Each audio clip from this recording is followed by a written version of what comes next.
The Economic Development and Small Business Committee on Housing, Subcommittee on Housing will come to order. Will the clerk please take attendance? Chair Coleman. Here. Representative Devendorf.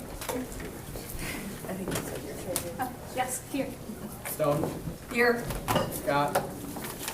Andrews. Grant. Here. Blue. Here. Vergara. Here. Zoin.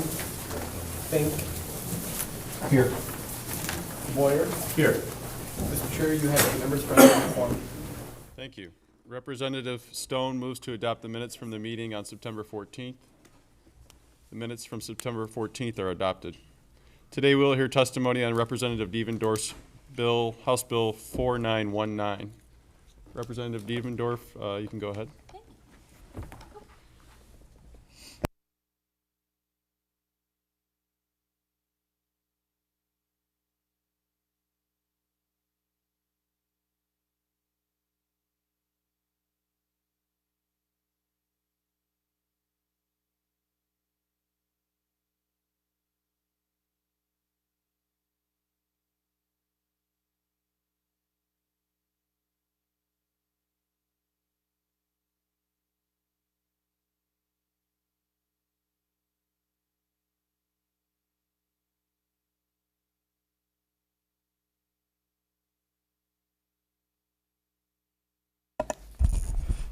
Hello, Mr. Chair. Thank you for the hearing on this bill today, the Homeless Bill of Rights. This piece of policy was brought to me by homeless advocate for the homeless and formerly homeless, Mike Carl from Lansing. But this certainly reflects a housing crisis that is statewide and that I know for a fact all of my colleagues have witnessed in their own communities. This is a beginning step. I am not going to speak to the experiences of other people in detail because they have come to speak for themselves today.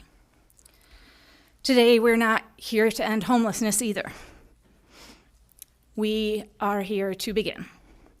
Instead, we're here to finally set a bare minimum standard for how we treat the most vulnerable among us, a standard of treating our neighbors humanely as we work to end homelessness.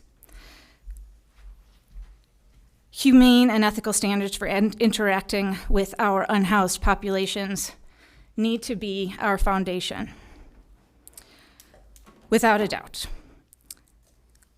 And we advocate for the Homeless Bill of Rights, House Bill 4919, today as one essential foundational measure to remove cruelty from the norm, as we also build more low-income and middle-income housing to address the shortage, ensure standards for safety and accessibility in housing, remove unnecessary and discriminatory obstacles to renting, eliminate unfair justifications for the unhousing of Michigan residents, and work to make housing more affordable. But we must start here. It is the intention of this bill to ensure equitable access to our community resources and everyday rights as Michiganders. And it will establish a framework for accessibility and compassion in the midst of our housing crisis. As all of the housing that we luckily have already invested in building is not going to be here tomorrow. And homelessness is not going to be resolved today. The Homeless Bill of Rights creates legal recourse for community members denied access to basic needs based on their housing status. In articles that appeared over the summer, in many, housing advocates nationwide expressed support for this bill. Not because it should be necessary, it shouldn't, but because it is. Goodwill Community Engagement Officer Ryan Hannon stated that this bill includes 0 special rights for the homeless. Rather, he said people's rights are everyone's rights and that the homeless merely experience violations of the everyday access we all have, including the right to property and privacy and so many others. This bill would provide our unhoused populations legal recourse in civil courts if denied access to some basic things. And I'm going to list off some of the basic things: rights and privileges to access public services, right to move freely in public spaces, the right to equal treatment by state and municipal agencies, the right to freedom from discrimination in employment because of lack of a permanent mailing address, the right to emergency medical care, If the individual is a United States citizen, the right to vote, register to vote, and receive documentation necessary, the right to protection from disclosure to state, municipal, or private entities without legal authority,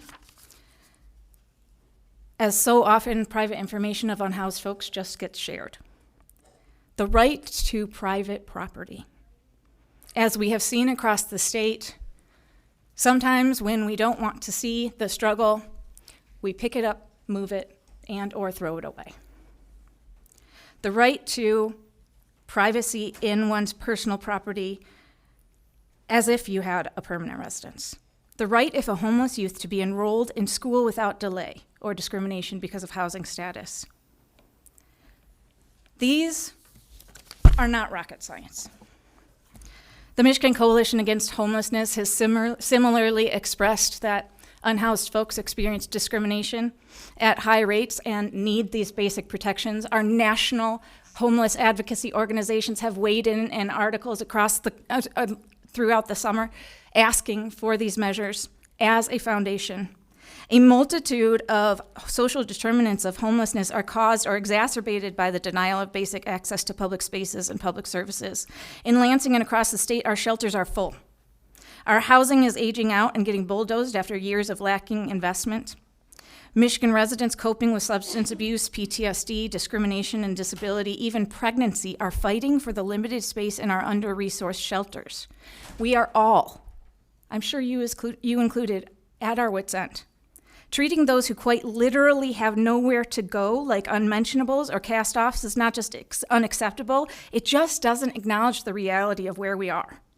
In Lansing alone, we have just this year red and pink tagged hundreds upon hundreds of housing units, evicting those folks. Our local government has been left to cover the costs of shifting residents who are in crisis to hotels. But as of right this moment, today, Lansing, Michigan is out of hoteling dollars for the rest of the year. We have nowhere to shift those folks. And we are looking at hundreds more units eligible for red tagging and evictions. As of right now, with no hoteling dollars, our warming shelter is not yet built. And the warming shelters we're talking about don't offer wraparound services. I'm sending on my best practices as best and often as I can. The shelters we do have, and those that are working their best to serve, are serving more than their capacity already. And we have other shelters working to find loopholes in local and state law to allow some folks to come in while trying to find loopholes that will allow them to restrict other folks from entry based on who they are, what health conditions they may or may not have, and more.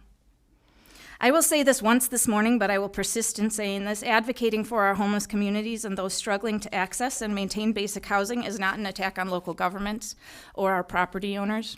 I join housing advocates in acknowledging that when housing is unaffordable and in short supply, and when the cost of labor and supplies is high, low and middle income homeowners, property owners struggle as well. We are offering and will continue to work to offer solutions that are fair and humane for everyone experiencing the impacts of the housing crisis.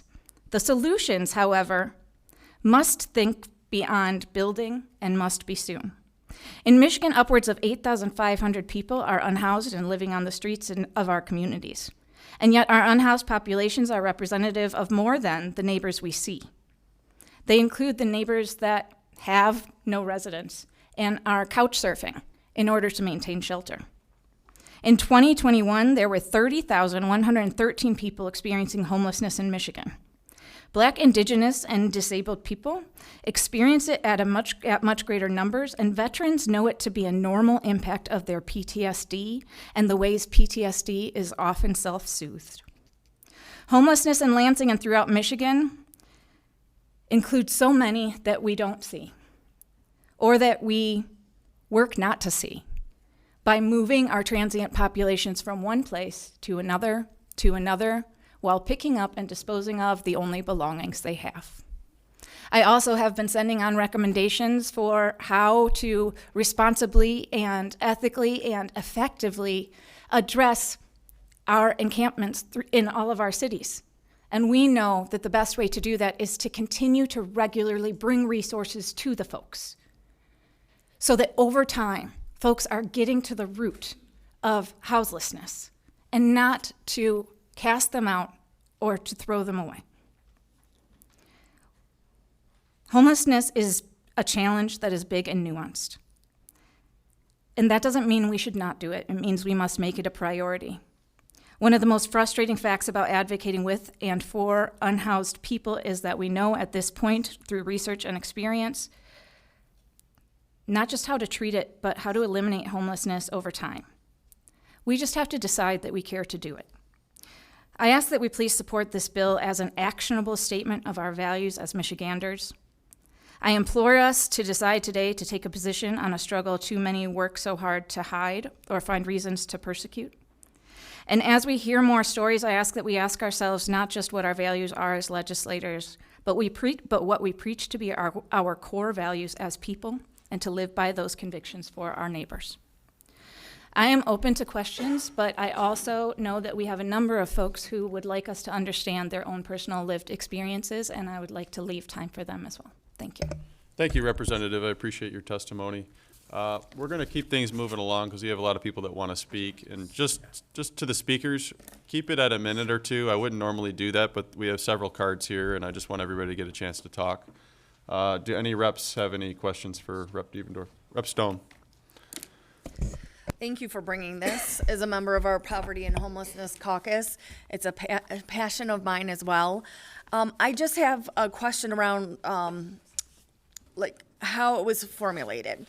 I'm curious as to if you're concerned by having all of these packaged in one bill that hang up on any one of these issues might keep it from moving forward.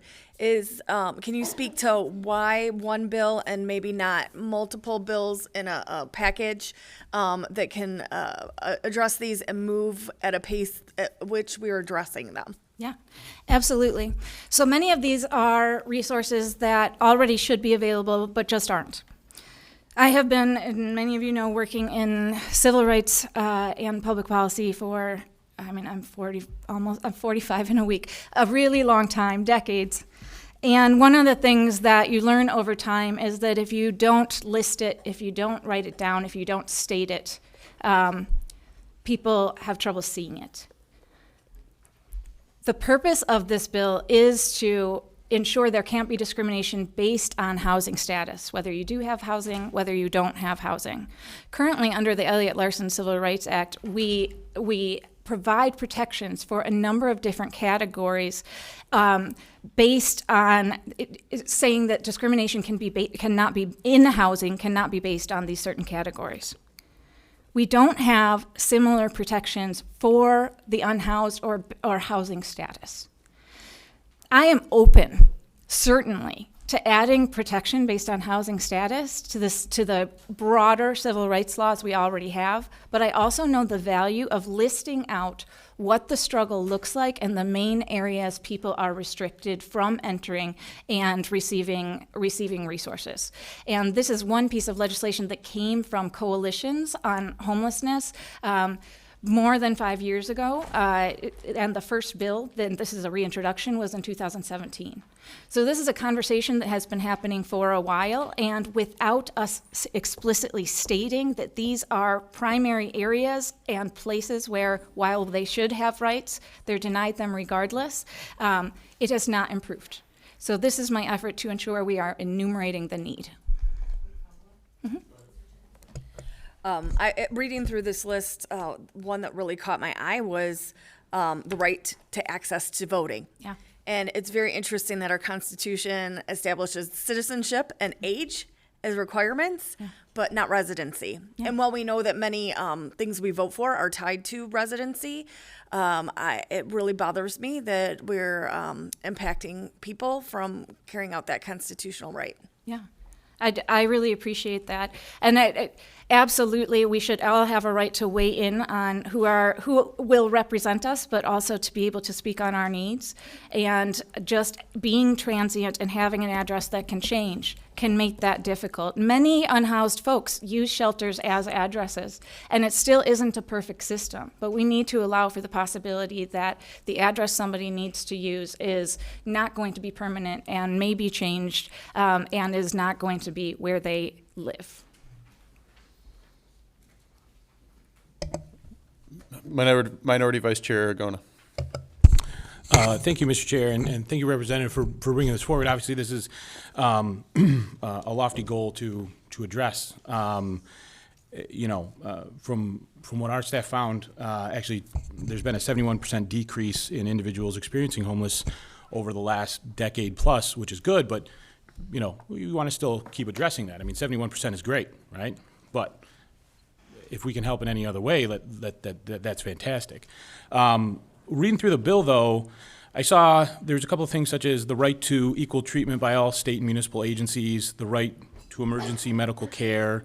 If I'm not mistaken, those things are already current rights. I mean, I don't believe you can discriminate if you walk into a municipal office and say, well, I'm not going to serve you because of where you might live. I've never seen that. So can you address that for me? Yeah, because we don't have protection based on housing status, that is discrimination that is happening. And we will hear from the testimony that's being offered today the various ways this kind of discrimination shows up in everyday life. But whether it is real or perceived, as so often happens with discrimination based on who somebody is or what they're experiencing, I'm sure all of us have seen people denied services or asked to leave public spaces because they are considered to be homeless. And this does not begin at one place and end at another. It is a lofty goal in that I'm asking us to wholly consider how we treat our houseless populations differently.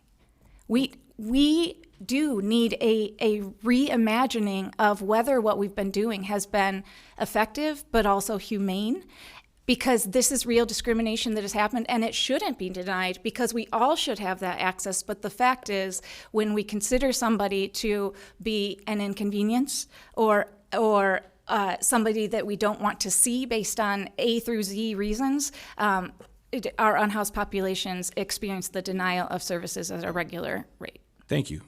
Section A, if you don't mind, Mr. Chair, it says that you had addressed the right to move freely through public sidewalks, public parks, and I believe you said to address that, you had sent out some things to address the encampments. I actually haven't seen that, so I'd love to. So if your staff can send that to mine, I'd appreciate it. Absolutely. But what do you mean by addressing the encampments? Can you explain that a little further? Yeah, so one of the things, it is very human to try to respond with solutions to houselessness, with trying to address the demands of the public and their discomfort. It doesn't necessarily mean that those same solutions are actually getting to the root of houselessness. And we are seeing local governments across the state seek ways to address houselessness because it is visible, because it is ever present, by moving encampments or by bulldozing or cleaning up encampments, and just expecting that folks will have somewhere else to go when there just isn't somewhere else to go.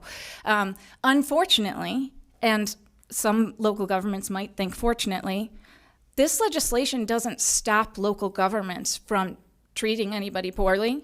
It provides recourse. And it certainly does not stop local governments from deciding that they are going to move folks along from where they have put down some roots. Because the bill is written to provide equitable rights, this isn't going to allow anybody to use a library to sleep there all day, or to set up encampments and stay there forever if a community is not compassionate about the best way to handle encampments. But we know the best way, the best, most holistic way to address houselessness is to regularly show up for the folks who are struggling. Ensure to stay in communication and get to know those folks and find out what social determinants may be complicating and creating the reason why they are there. And then regularly coming back with more and more resources and connections as we gradually root out the circumstances that led them to be in that situation. We have to meet people where they are because there is nowhere else to meet them. But we do know that that is effective. So are you saying like a tent city? Like, is that what you're talking about with an encampment? That should have the right to exist in a public park or sidewalk? This legislation does not do that. I'm saying right or no right, we know that best practices in getting to the root of houselessness say that moving encampments does not get rid of encampments. It just moves an encampment. What gets to the root of encampments and the homelessness that inspires them is making sure that the folks that are there get resources, get treatment, get therapy, are connected with all of the other public services that you can easily get when you have. I understand connecting with those other services, but I mean, you're saying that there's a right to use and move freely through public parks, public transportation, public buildings. I mean, if you want to move freely through that, but you started talking about the encampments in these tent cities. Can I ask, is that your opinion that those should stay there, or is that your intent with future legislation? I'm not trying to codify tent cities. I'm saying that they are indicators of the severity of our housing crisis, and that if we really want to address how many unhoused folks we see gathered in one place, that what we need to do is bring resources to those folks. This legislation does not do anything to stop municipalities from bringing down their own hammers on tent cities. I'm just saying bringing down a hammer is not what will end tent cities, because it does not end homelessness. Okay, we're going to move to, I'm going to read in some cards, and we're going to move to the other speakers. Thank you, Representative. Appreciate it. Not wishing to speak, supporting the bill, Julie Cassidy from Michigan League for Public Policy. Not wishing to speak, supporting the bill, Jim Shopsma from Michigan Poverty Law Program. Not wishing to speak, supporting the bill, Heath Lowry, Michigan Coalition to End Domestic Violence and Domestic and Sexual Violence. Not wishing to speak, supporting the bill, Noah Hawkins. I can't really read it. Rent is too damn high. Not wishing to speak, opposing the bill, Tim Langholtz, NFIB. Not wishing to speak, supporting the bill, I can read Tony Gray, Nation Outside. And then we're going to move on to some speakers that want to talk. And like I said, we're going to give it about a minute or two each. I will be cutting you off. I apologize in advance, but we got to keep this moving along so everybody gets a chance to talk. Wishing to speak, supporting the bill, Jason Gray from SDA Homeless Outreach. I would like to request, Mr. Chair, that we start with Mike Carl, as he's right here. Oh, sure. Okay, thank you. Yep, and please let us know what organization you're from. Thanks, Mike. Hi, my name is Mike Carl. I'm a homeless advocate and a proud 25-year member of the UAW.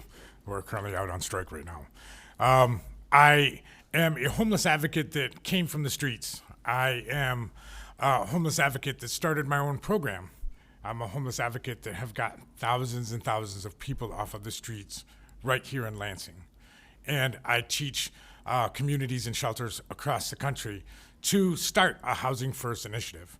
One of the questions that you asked was, how come you can't, if you're not from this area, you can't get housing?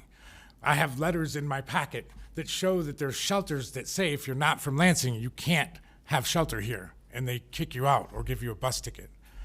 There was a man named Terry who slept on the steps of the Romney building for over 25 years. No one asked his name, but he was documented in the system.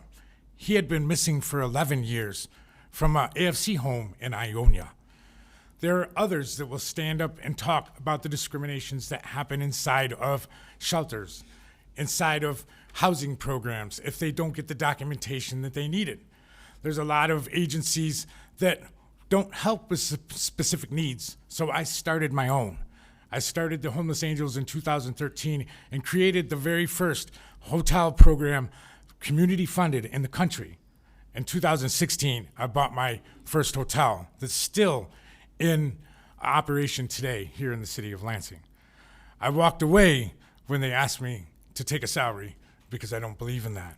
I'm a union worker. I'm also formerly homeless, but I'm humble enough to know that there's others that are out there like me, and I've helped thousands of them across the state.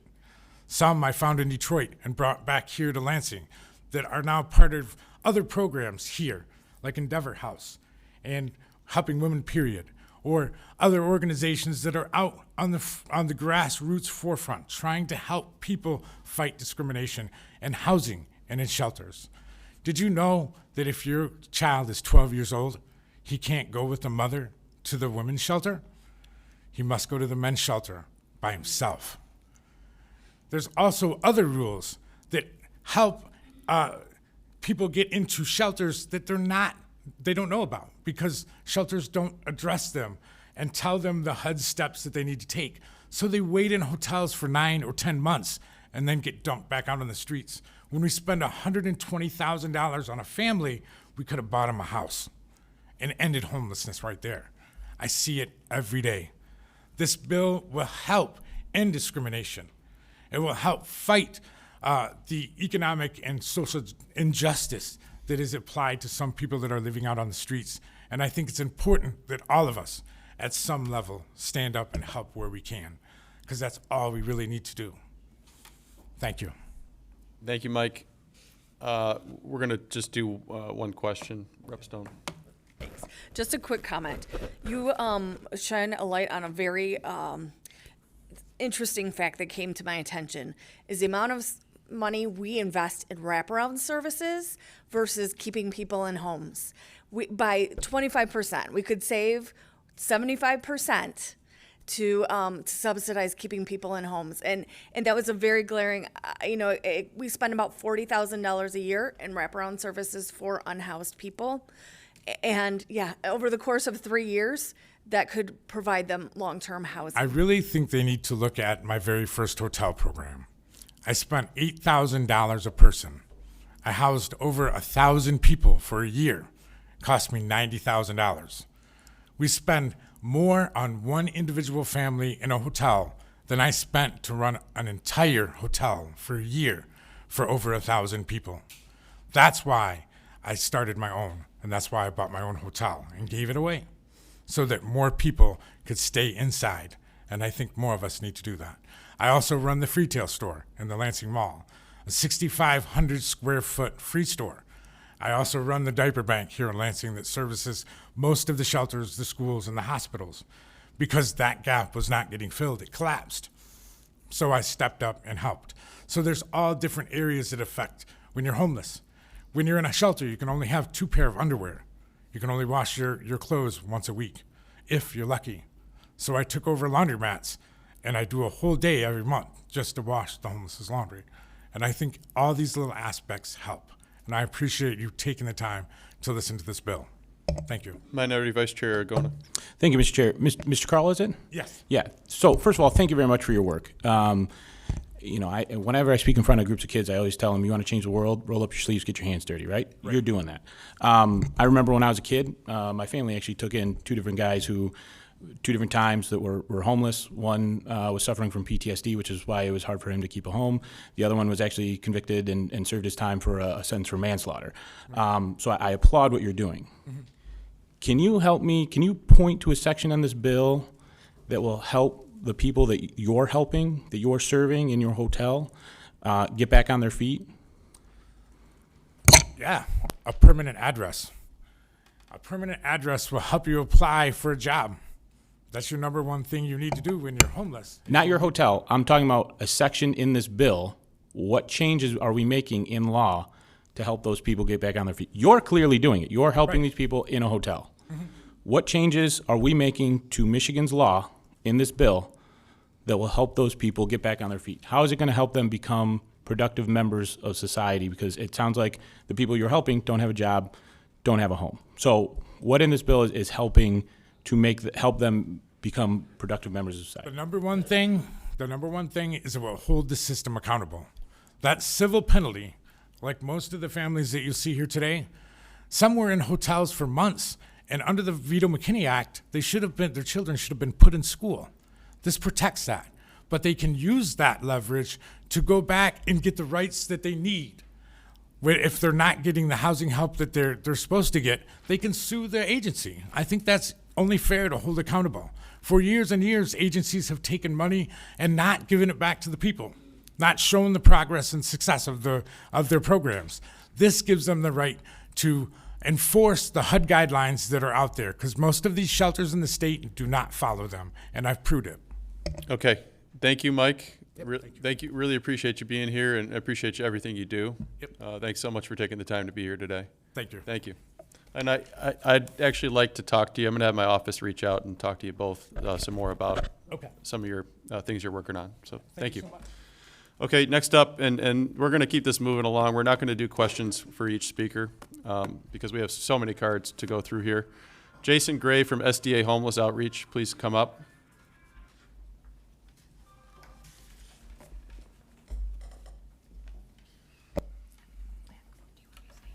It's fine. I've never done this, so you're gonna have to tell me when to shut up. I'm Jason Gray. I served 7.5 years in the Army and got out, and I had 5 knee surgeries, and I had, unfortunately, sexual trauma done to me in the military, and I've had PTSD, all kinds of things. I was homeless, and that's why I started my program 6 years ago. Since then, since I've had the help, I went to Battle Creek and for 6 months, and I learned how to understand my PTSD and why all of a sudden at the age of 30 that I decided to use drugs. There is a correlation between drug use and PTSD.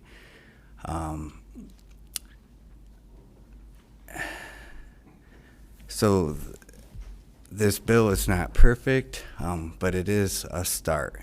And the things that I see are an inhumane way. I run into it all the time. I speak at a lot of churches, and a lot of times the opposing argument is, oh, well, they deserve that. They done that. It's self-inflicted. That's not true. Any one of us can have our teeth pulled and be overprescribed medication or overprescribed anxiety medications. Mine came from 5 knee surgeries, and the Army just wanted me to be a soldier again, and it kept on pushing, didn't allow me to have the proper recovery. Today, since my treatment at the Battle Creek VA, I've had a business, I have my wife, I have a house, a rental property, all these things. There is hope for them out there. What we need to do is quit hitting the hornet's nest and address the situation. 2 weeks ago, I was sitting at the Grand River, and I watched 2 patrol cars drive down there, and they were going to people that were just trying to cover up for the night, have a blanket, and sleep underneath a tree, just for the night. They are like singling them out and looking for them. Hence, I've never seen them attack the drug dealers like that. I've watched them go past the drug dealers' houses and seen them do stuff. We spend more time just hitting that hornet's nest than actually figuring out the root cause and working together. I also talk to a lot of police officers, and some of them shape their conversation around me once they start talking to me, and I can tell that they're just telling me what I want to hear. And I can also tell when their heart isn't in the right place. And I'm not saying that they should be able to live and break the law. What I'm saying is we got to start addressing the issues and quit going after the weakest link. That's not right. Thank you, Jason. Yep. Appreciate your testimony and appreciate your service. Next up, William Walken, wishing to speak supporting the bill, Fledge Rents to Nation Outside. William Walken, are you here? Thank you.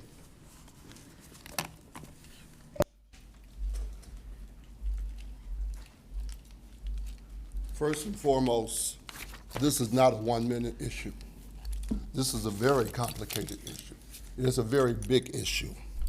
I deeply regret to be limited to 1 minute.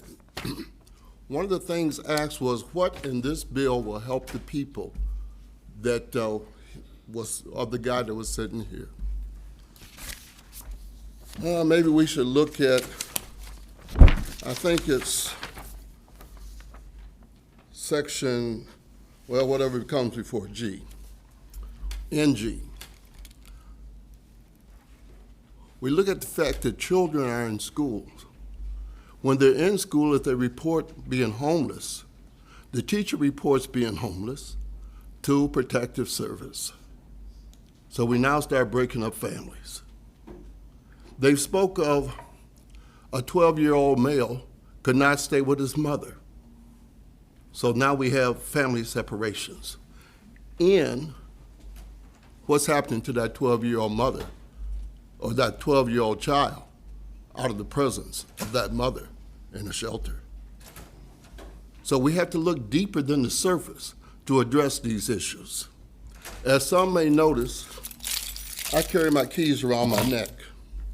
I'm very forgetful, but I can't forget the homeless. These keys are in constant view, and so are the homeless. It's time that we start driving down the streets and seeing people sleeping in parks. I'll give you a hand. Right down here across from Sparrow Hospital on Pennsylvania, you will see clothes, but I saw the man sleeping in them. In fact, I have countless pictures right here on the phone, willing to share them with anyone.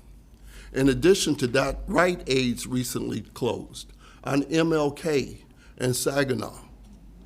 3 times I've seen a man sleeping by the building. Unfortunately, I'm driving down Saginaw Street and don't have time to stop and take pictures, but that's okay. I found another man sleeping on the MLK side in the parking lot. I got 2 pictures of those. This is something that stays in my face. I did not get a chance to get pictures of people with a tent outside of a gazebo, but that's okay. I got pictures, multiple pictures of people sleeping in the gazebo, and some of them sleeping in the cars. This is the capital city. Are we not responsible for setting an example for the state of Michigan? Let us forget about all the hemorrhoid, all the secondary factors, and just be a human. That's all we got to do. Thank you. Shelter Willie. is a Appreciate it. basic right. Thank you. Next up, supporting the bill, wishing to speak, Kelsey Brienne, For Our Future and Rent is Too Damn High.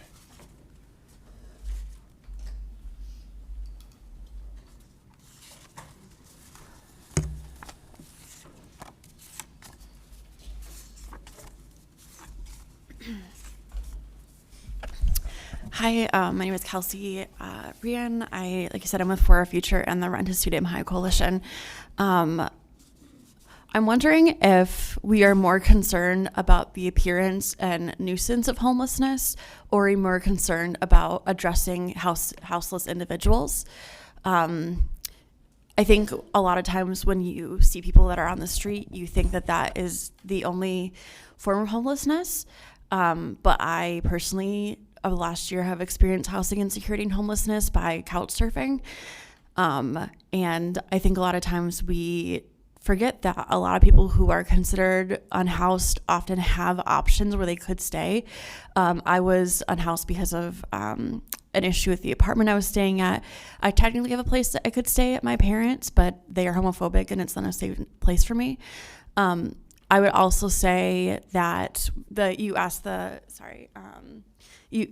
question about what is the section in this bill that would address in this bill that would address those issues. And I would say that the right to be able to go to school if you're a homeless individual, the right for discrimination against getting a job if you don't have an address, and also the ability to vote if you're a U.S. citizen. Those are direct issues that could impact someone's ability to move from a homeless individual to become someone who is able to have their own space.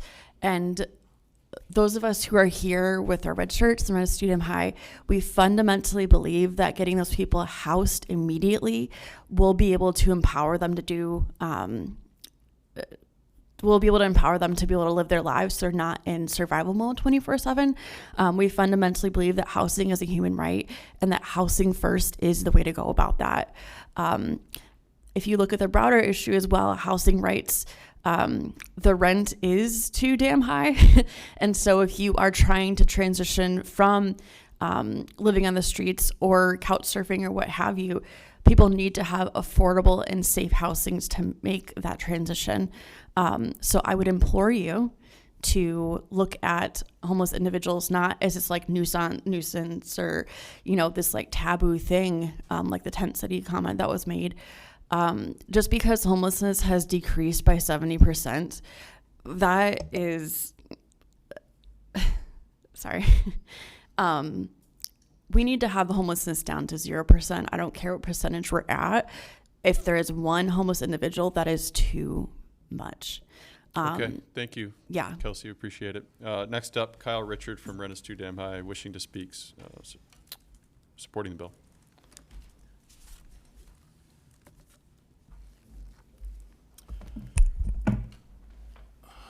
Good morning, Kyle Richard, Lansing resident. Housing is a human right. Housing is a human need. I'm here today as a homeowner, speaking in favor of HB 4919, a bill to establish a Bill of Rights for the homeless. Why would I do that as a homeowner? Perhaps it's because under our present system, homelessness is a threat levied from one class of people to another. The vast majority of us are closer to being homeless than we are to being millionaires or billionaires. I'd love to have a few thousand in the bank for a rainy day, but living paycheck to paycheck makes that difficult. I'm delivering pizzas with my check engine light on.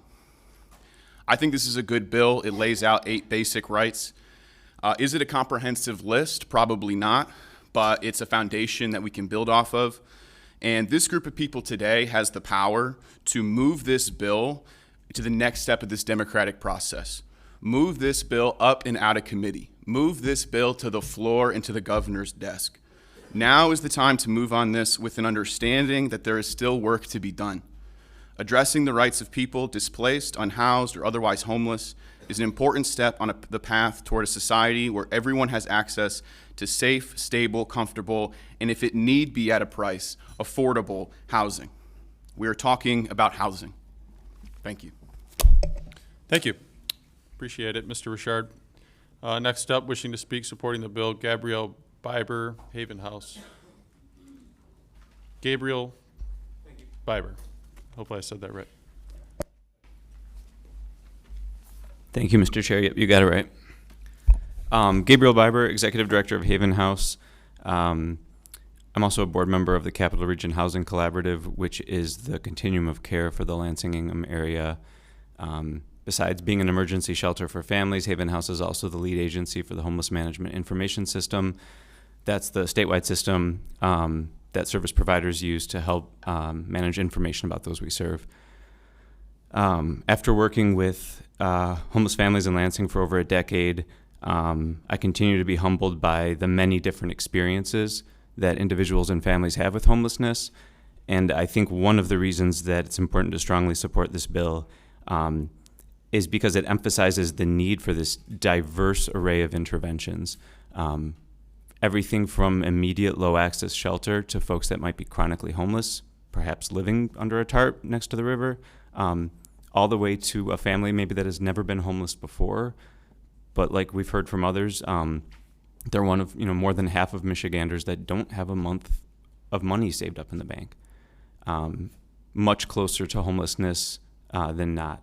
And so in particular, as some have stated, some of the provisions in this bill, while codified elsewhere, for example, access for homeless families through McKinney-Vento to school while experiencing homelessness, those continue to be problems in the real world. So we do see inconsistencies among different school districts with how quickly they actually admit homeless children into their schools. Just right here in the Lansing area, on any given night in the year, we're going to have more than 600 individuals homeless. Most of those will be sheltered, but that includes roughly 200 children. So truly, those are among the most vulnerable of the folks that this bill would impact. I strongly urge you to really focus on housing again as a matter that really impacts all of us in the state, whether housed or unhoused. And it does require us to elevate some of these concerns, even though they are codified elsewhere. Thank you. Thank you. Next up, wishing to speak supporting the bill, Greg Pratt, SDA Homeless Outreach.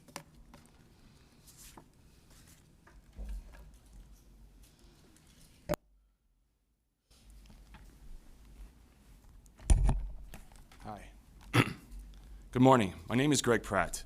I'm part of a local street team that goes out on the weekly basis to feed the homeless in the Lansing area between the hours of 7 p.m. and 2 a.m. I'm honored to be here today and speak on behalf of some of the homeless people in Lansing, Michigan. I support House Bill 4919. It's a great start. It's not perfect, but it's giving the homeless Michiganders the right that they are long overdue. Hopefully this bill will stop municipalities from discriminating against them for just being homeless. Where are the homeless supposed to go when the shelters are full? Everyone says not here, but the homeless need a place to go. At night, cities kick them out. They don't want them in the parks, so are they forced to go to private property? Did you know that the federal courts are now saying that the homeless Americans are protected under the 8th Amendment? Who knew that the homeless people have rights just like you and me? One of the biggest concerns for the homeless Michiganders is the cold temperatures in the winter. The frigid winter temperatures like we had last winter. I saw a man almost freeze to death because of the extreme temperatures. He had nowhere to go. The shelters were full. Lansing Township and municipalities across Michigan alike do not, let me repeat that, do not have emergency plans put in place regarding homeless people to protect them in the cold temperatures. Do any of you know what the one thing could stop homeless people from continuing to be homeless? It's the Michigan ID. It's the Michigan driver's license, the ID. Just for example, you can't get in this building. There's no homeless people here today because if they don't have an ID, they can't come in this building and to speak. Thank you, Mr. Pratt. Appreciate your time. Can I? Yep. I just want to address one other thing. Okay, The biggest make it quick. problem that we're seeing in the city of Lansing is with the disabled people, disabled veterans, or just the disabled people, because the shelters are turning them away because they don't want to deal with their disabled. They're saying they're not a nursing home. We have to fix this problem. Thank you. Thank you. Next up, Linda Carl, Cardboard Profits, wishing to speak supporting the bill.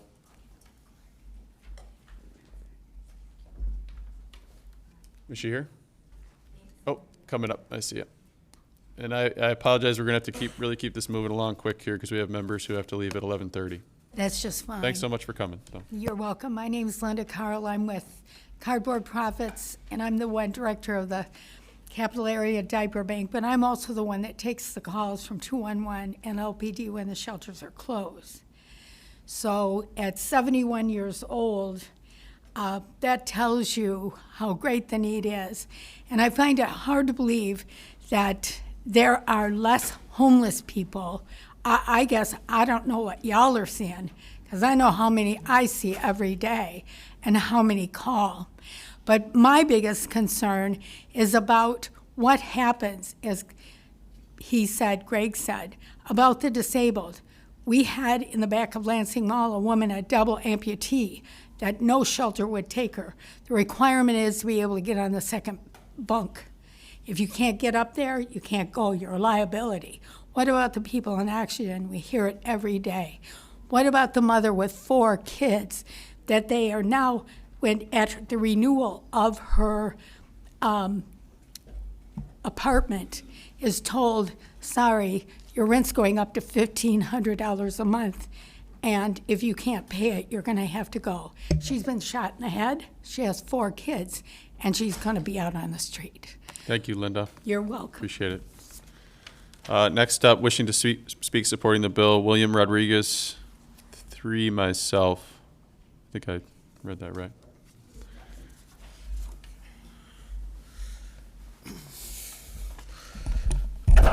Hello, my name is William Rodriguez, and it's a great honor to be here amongst you guys today. I support this bill because homelessness can happen to anybody. I come from a middle-class family in Florida, and I was a former manager of a hotel in California. I came to Michigan because my company was sold, and they laid off everybody. So my wife decided to come to Michigan because her family was here. Well, when we came here, we were on the street, living in our car, and someone got wind of that, and CPS was called. And my children were taken away, and I stayed at Homeless Angels for about 3 months around October of 2022. I tried to get into housing through Homeless Angels, but I was not documented.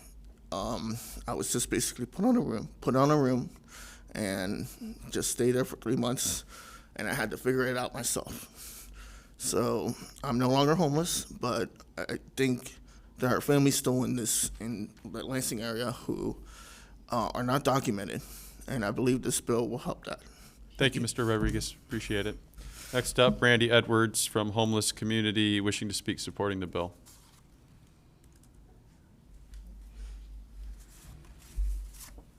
Hello, my name is Brandy Edwards. I just want to start off by saying that not everybody that's homeless is a bum. I became homeless with 3 boys, one of which is autistic, nonverbal, because my mother passed away in January.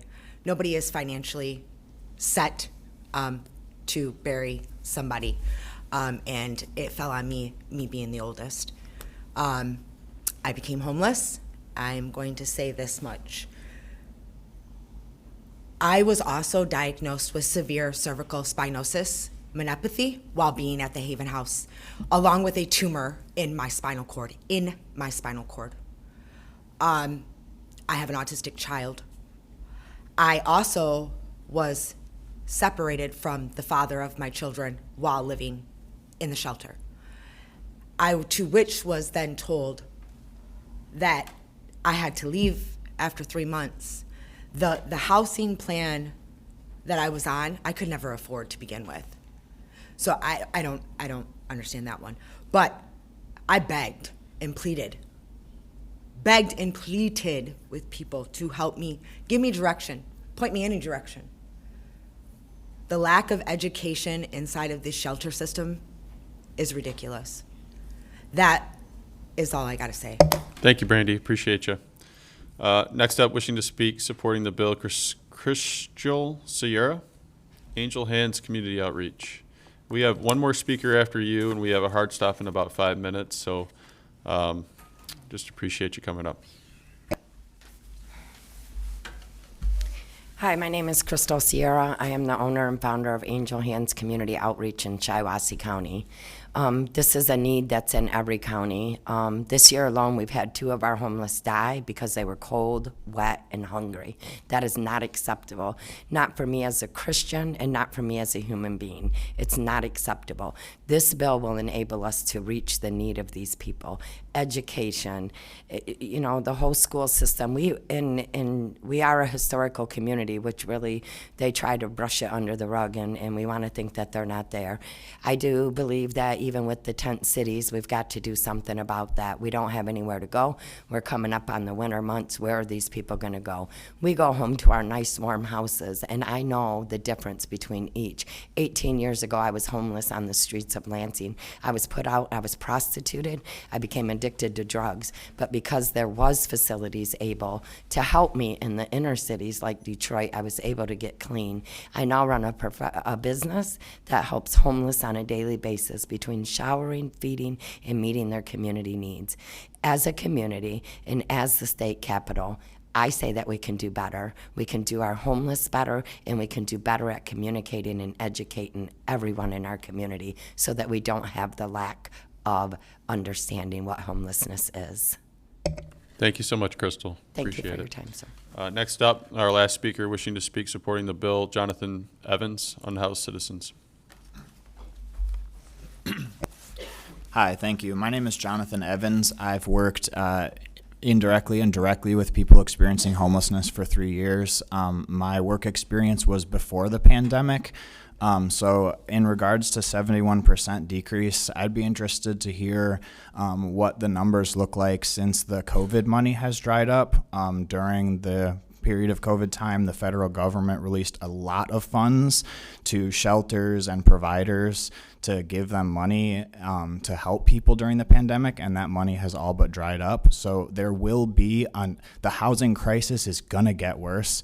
I'm disappointed I have such little time because I have a bachelor's degree and I have direct experience and expertise in the structures of this issue. I'd be interested to talk to any of you about it. I want you to understand that the unhoused population and the people who are at risk of being unhoused are inextricably linked. Like people are saying, it's a huge 40% number of people in Michigan. Those people are inextricably linked to the people who are unhoused who need these important direct services. You can't fix one without the other. They feed into each other. It's a vicious cycle that all of us here, not me, but all of us here get to avoid that vicious cycle, but it's happening all the time.